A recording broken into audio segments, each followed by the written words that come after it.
Well, hello everyone. That's right, everyone. I'm back. Welcome to some Dark Souls. So I'm looking right now. This is a pretty much complete SL150 PvP build. Starting class is the Knight class because it simply just works the best for this. You could use Cleric as well, just whatever you feel is necessary. Items, let's go to the, first we need our items. We're actually not using a third weapon on here. You can actually also put some more points in for a better shield, but we'll start off with the weapon I'm using. This is the Lightning Defender Greatsword. It will be +5, I just don't have the items to do it just yet. It's a great weapon. The two-handed art, it's got a great moveset. So one-handed, you have swing, swing, and then that's your R1. And your R2 is just stab into a spinning slash, much like the Claymore. Two-handed, you have a really awesome moveset here. It's really fast. And we'll get the double hit on the R2. There we go, with the upward swing. Not quite as good of an R2 moveset two-handed, but it's not a big deal. I don't really use it two-handed all that much, unless I've already dragon shouted. So, and the L2 on this weapon is really nice because it auto-buffs it with a effectively lightning, well, not lightning spear, a sunlight blade. And this allows you to get a really large amount of damage off in a really short amount of time. Nice rolling stab move, good backstep into a spin. Overall, an excellent weapon. Of my shield, I prefer to have a great shield on. If I had enough strength, if the build allowed for enough strength, you could totally swap some points around from maybe your dexterity. I think I don't need that much dexterity for this weapon.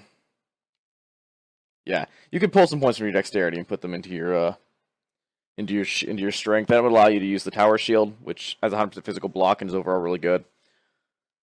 This build won't give you a whole lot of protection versus poison or bleed or whatnot, but bleed's not that strong right now. Poison, however, it will be kind of a problem, so you want to try to avoid hexers if you can, or people who use a lot of poison, pyromancies or whatnot.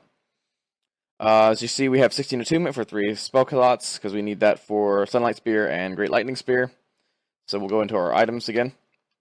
Of course, our Twin Dragon Great Shield, which gives us the stability we need to block a good majority of attacks. It's a pretty good shield. I wish I had 100% physical block, but at +5, it'll end up, or +10, I think for this one goes to, it'll end up having about 96, 97% on that, on the physical block, and it's still pretty good. Got a decent lightning resist, okay resistances on everything else. Darkness is kind of low, so you do want to avoid hexers with this shield.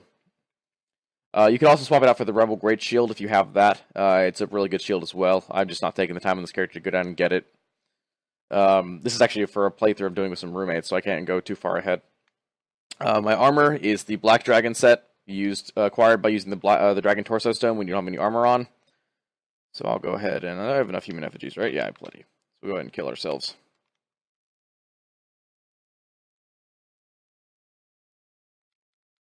You can kind of see how this works. Dragon Torso Stone is acquired from +2 in the Dragon Covenant, or the what's it called, the Dragon Remnants Covenant, which you can you can probably check any number of guides. I'll probably need to put in guide as well. We'll go ahead and become human again. So as you can see, my character actually doesn't have any armor on.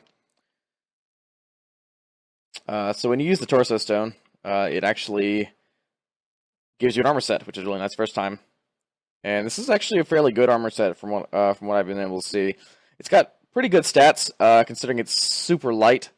As you can tell, I'm under 50% weight with this. I could easily put on more weapons if I wanted to. Some of these I can't use. Grand Lance is good for PvE. It's darkness right now, which pull that out.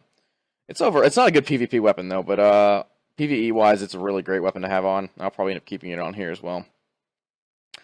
It's my secondary weapons. I have Priest Chime, which will be +10. Lightning Priest Chime, actually. I've not enchanted that for some reason. And, of course, the Avalyn, which is overall really powerful. If you've never seen an Avalyn in action, this thing shoots 3 shots. Let's go ahead and try to find that. So I'm not going to shoot an NPC. And it takes a little bit of reload time, which kind of leaves you open. But if you can do it right, you can stun lock people with it. Dual Avalyns is a really powerful build as well.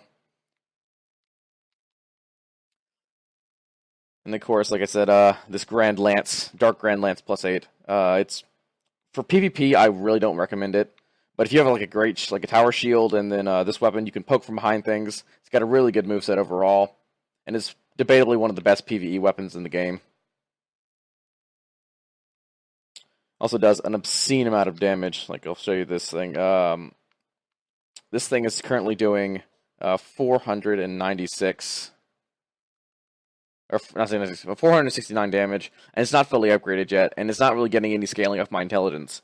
So if you build for a Hexer build, this is with a little bit of strength, this is a great weapon for you too. All right, and then for items, I tend to keep the Dragon Torso Stone on. I have access to the Dragon Headstone as well, which I will go to it right. There we go.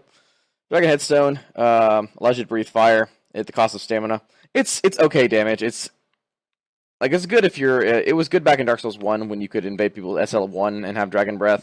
But at the point in the game where you can access the Dragon Covenant now, it's just kind of not worth using unless it's like a last ditch effort to finish somebody off behind a shield with very low fire resist. This Torso Stone, however, once you have the armor set on, is really powerful because what it does is it gives you this, which is basically a free cast of Force, which will stagger your opponents within range. It's got a fairly long range too, much like Wrath of the Gods. It just doesn't do damage.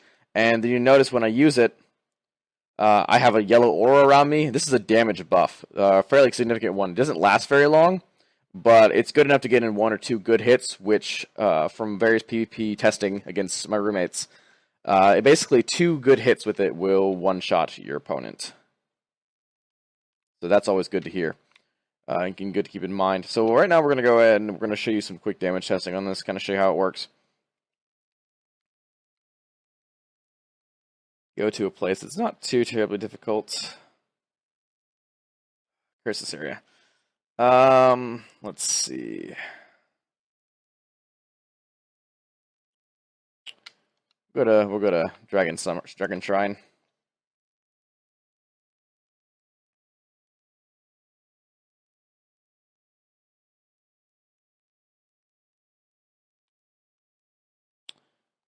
So I do want to be careful though, because last couple times I've been here, I've been invaded by the same guy repeatedly.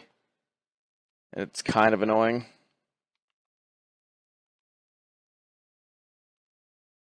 CC, pretty good damage against these guys, considering they're heavy armored.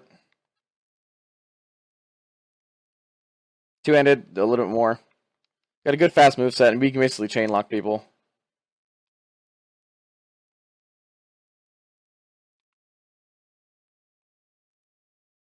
Yeah, so I hope you guys enjoyed this build. I'll go back over the stats real fast and let it sit on this while I finish out the outro. Yeah, so thanks for watching, everyone, and I'll be hoping to put some more Dark Souls videos up soon. I actually want to ask you, those of you who comment, if you could all comment, that'd be awesome. It'd be really nice to see like 300 or 400 comments on a video, since I know there are 1,700 of you still out there. So whether or not you'll be watching this or not, that's kind of debatable. But I've been doing a lot of miniatures combat. Hordes and War Machines specifically. So I want to know if you guys want to see some of those matches. I'm currently participating in a Journeyman League over at a local game store. And if you guys want to check out some of that and kind of see what it's all about and maybe see some painting tutorials and whatnot, I'd be willing to show you guys that as well. As I kind of want to shift this from a full gaming to kind of more of a geeky stuff. Kind of things that I'm into. Maybe do Dungeons & Dragons encounters as well. Well, not necessarily encounters, but Dungeons & Dragons. With permission from my Dungeon Master, of course, because he's doing a really awesome campaign at the moment. So it's up to you guys. Kind of see what you let me know what you think. If you don't like it, that's all good. I can always start another channel for that and just put it on a side thing, and whenever I get the time. Anyway, thanks for watching this Dark Souls build guide video, and I will see you guys next time. This is Gravion signing out.